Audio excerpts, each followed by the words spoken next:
Hai, sekarang kamu lagi dengerin podcast Penganut Paham Sederhana, podcast eksklusif dari Spotify yang bisa kamu dengar gratis kapanpun dan dimanapun.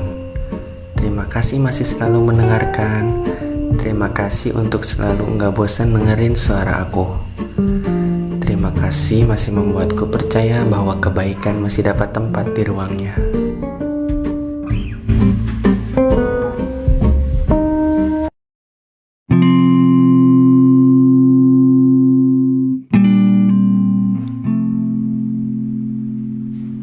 Halo Kak Arik, namaku adalah Kropi. Inisial ya Kak, seperti yang kakak bilang, demi menjaga kenyamanan hidup manusia. Aku tinggal di Karawang. Umurku saat ini adalah 22 tahun. Selama 21 tahun ini, aku hidup di keluarga yang berkecukupan, harmonis, pokoknya bahagia. Terlebih aku sendiri merupakan anak tunggal. Sampai akhirnya aku lulus kuliah D3 di tengah pandemi. Setelah lulus kuliah, apalagi selain mencari pekerjaan? Iya kan?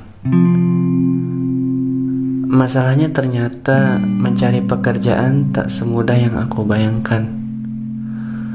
Jujur aku shock, kaget banget sama kehidupan yang baru kurasakan saat ini.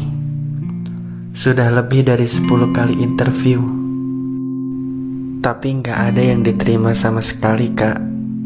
Aku di ghosting terus sama HRD, dan itu lebih sakit daripada di ghosting sama cowok.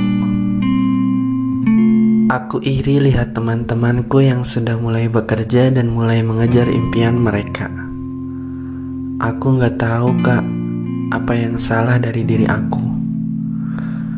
Aku sudah berkali-kali introspeksi diri. Tiap kali aku lihat ayah bunda, yang ada cuma rasa bersalah, merasa gak berguna. Kadang ngomong ke diri sendiri, mungkin lebih baik ayah bunda gak punya aku ya Kak, daripada punya aku tapi aku sama sekali gak bisa buat mereka berguna dan buat mereka bangga. Jujur Kak, aku udah sering berniat mau kabur dari rumah tanpa bawa apapun. Tapi aku sadar, aku cuma anak manja yang gak ngerti dunia luar. Aku takut nyakitin hati ayah dan bunda di luar sana.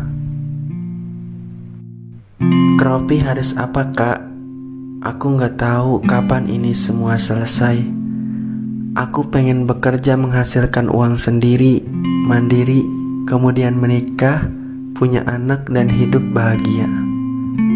Tapi aku gak bisa Kak. Aku gak tahu aku kuat sampai kapan. Jika tulisan ini terbaca, aku bersyukur dan terima kasih Kak sudah mau dibacakan. Terima kasih juga dari podcast ini dan tulisan-tulisan kakak, aku merasa enggak sendirian. Sehat selalu.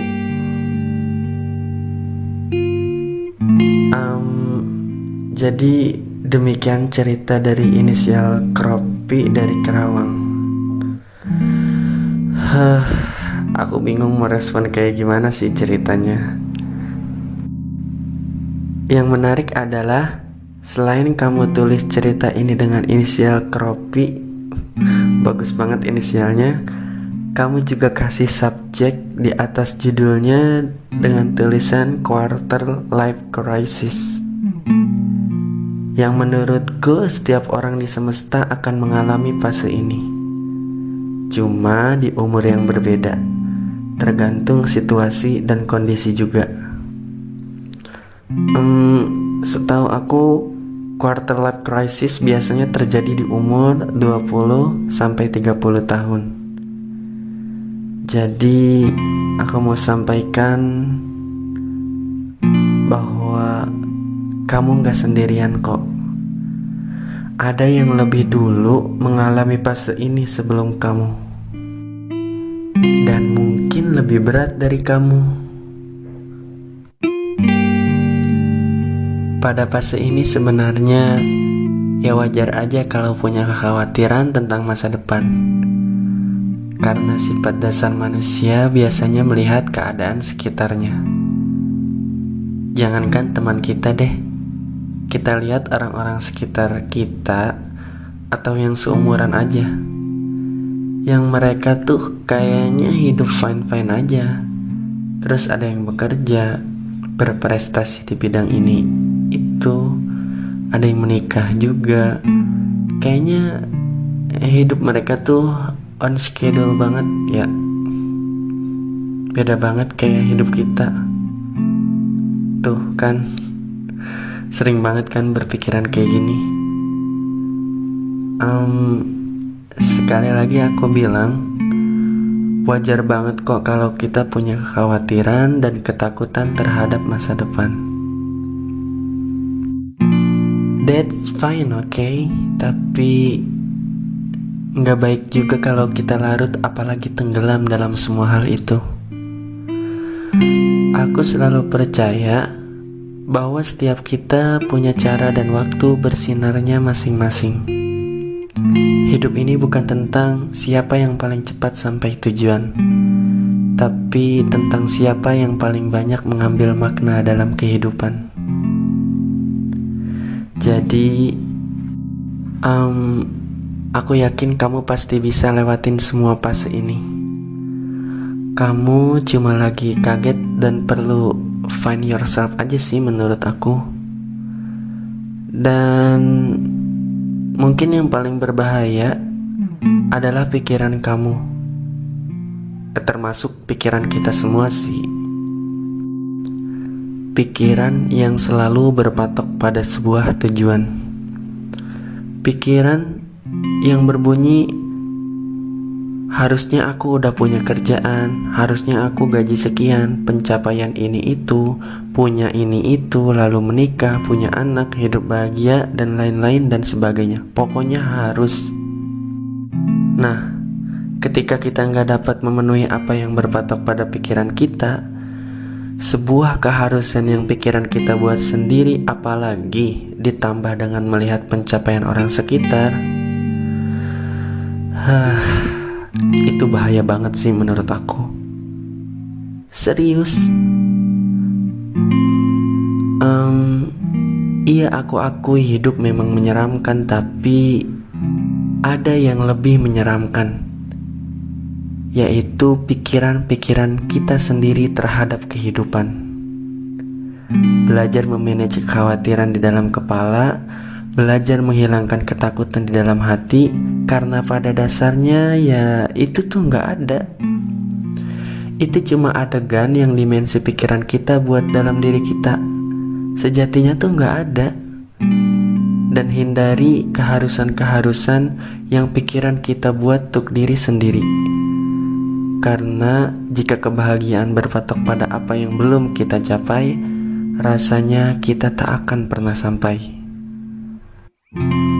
Jadi, aku mau sampaikan ke Kropi atau siapapun yang sedang mengalami fase seperti Kropi, yaitu fase quarter life crisis, bahwa jalani hidup ya jalani aja.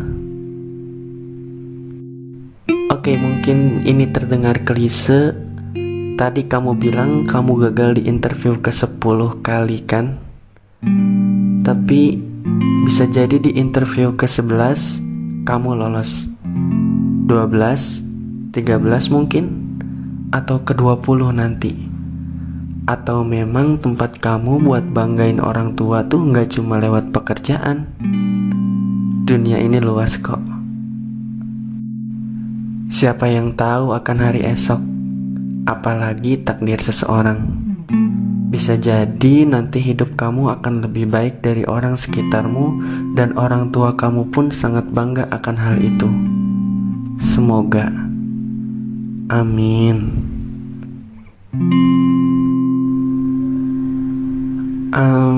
Terakhir aku mau menyampaikan, selain menyeramkan, hidup ini juga memang kadang suka bercanda.